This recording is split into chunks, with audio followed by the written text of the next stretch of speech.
Hello everyone, welcome back to another episode of JustFrugalMe.com. Do you ever wonder why is it so important to save, plan for your budget?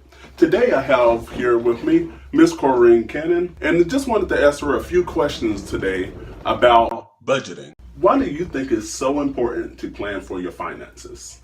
You have to plan to do anything that you want to do worthwhile. Because unless you plan to do it, you're bound to fail. Because just living haphazardly is a bad way to do it. Now, if it's a couple, like a man and a wife, they should understand each other. Do we want to save, or do we want to live from one payday to another? Do we want to eat up and have a good time and socialize with the money? Or what are our plans? What are our goals? And if it's for a family that we are planning for, then we need to think about the expenses. A man does not plan to build a house or build anything, do anything, and unless he thinks about the cost. What is the cost of it? If you don't plan and then you fail in it, then your friends and everybody can really make fun of you. Always plan to stay within your income. Don't ever try to live outside your income.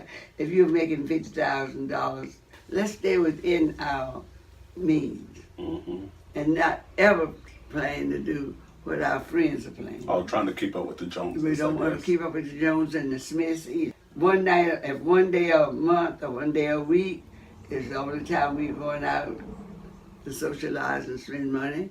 Make a plan for it. And you don't need credit cards. Retail people are so anxious to get you into debt with credit. And it's not good really to use a lot of cards because you overspend yourself.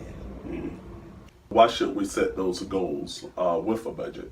Unless you set your goal, you don't know where you're going. Like to say, sometimes you work with and putting your money in pockets with holes in your pocket. You don't see where you're going, you don't see what you got. You're not accountable to your friends.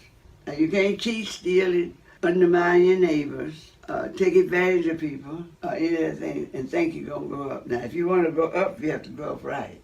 A budget is like a road to Like take a you road, where you want to go. A map So road. without a budget, it's like a ship without a sail going here and fro with no direction, That's right? You can't do right unless right's in your mind. When you're making your plan, God is in the plan. God is the middle of the plan. And you want to make your plans around that. So if you're going to live according to the Word, and I can't get away from that. I can't get away from that because that's where I live, according to the Word. There's always a amount of something you're supposed to help somebody. Think more of other people sometimes. Don't give yourself away. Think good of yourself. Think good things about yourself. You can love people and still not be compassionate. So you have to have their feelings. When they're rejoicing, you rejoice with them. When they're sad, you be sad with them, but do something to try to help them to make me happy. So it's not only being sympathetic, but being empathetic as well. You be empathetic, that's right. Dealing with younger couples today, the importance of planning together, creating a budget together, and going from the place where they are now to going to that goal. You have to make some plans. Most of the divorces, most of the differences that people have in their marriages is from not planning and not having enough money. And you don't ever do anything in your planning to get even with the other couple, other person. So it's all a team that's It's working a teamwork together. Stick to your plan. No need to have it on paper, no need to make a budget, and never going by. You were married for how many years? I was married for 63 years. I had 7 children. Tried to send them all to school. Of course, I lost one as a young child, but I raised another child in that place. Everybody got through high school, through college.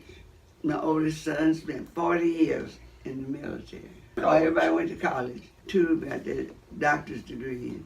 The all rest of them got master's degree. So how were you able to send 7 kids through college at the same time being resourceful with the things that you have and not digging yourself into debt? Our income was barely minimal. So that when you get out of school, you don't want to owe it all back for the education. Most every state and county have some type of school of education. So if you don't need to think that you're going to Ivy League school, unless you're able to do that, financially able, you're doing it to not only prove to yourself that you're doing something that you don't need to do, you're trying to prove to other people that you're able to do it. And that doesn't do anything but dig you that much deeper in debt.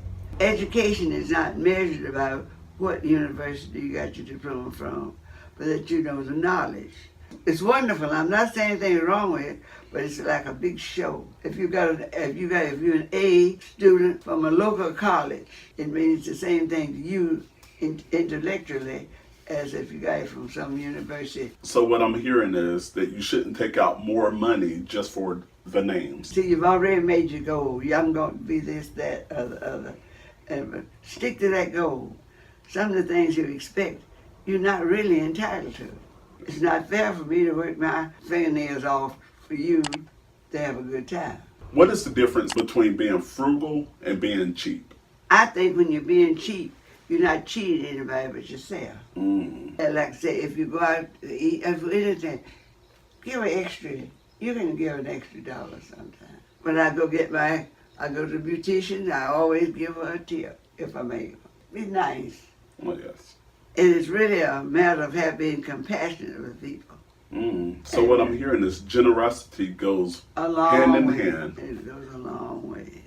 If you think about it, your plans, your budgeting, is a way of life. It's not something that you have to go back and look at your notes every day. That's who I am. That's the way I live. Wrapping up here, is there any words of wisdom about finances that you want to share today? Live within your means. Drive and afford. Live on the street of Afford Avenue. Don't ever get to what you can't afford. So many people lives have been messed up. Divorces and separations and things come from too much debt. It's hard to love a person when you're in debt and you're not doing anything about it, because that's what you go to bed with that on your mind at night, and you wake up in the morning with that same thing. How can you be kind one to another, knowing you owe everybody, afraid to open the front door if the doorbell rings? Don't you think it's a collector? And it makes you be untruthful when you owe everybody, because if you owe everybody and you have no money, you know what you know, you'll be cheap. If you lie, you'll steal, and if you steal, you'll kill. And so you get yourself in a lot of trouble, unnecessary trouble, trying to do something that you're not able to do. All right, well, thank you. Yeah. All right, thank y'all so much for tuning in. And again, this is Joshua coming to you from JustFrugalMe.com with our special guest today, Miss Cannon. And remember that being frugal is never about being cheap, but it's about being resourceful. Have a great day. Hello. Just say hello. Hello. Okay.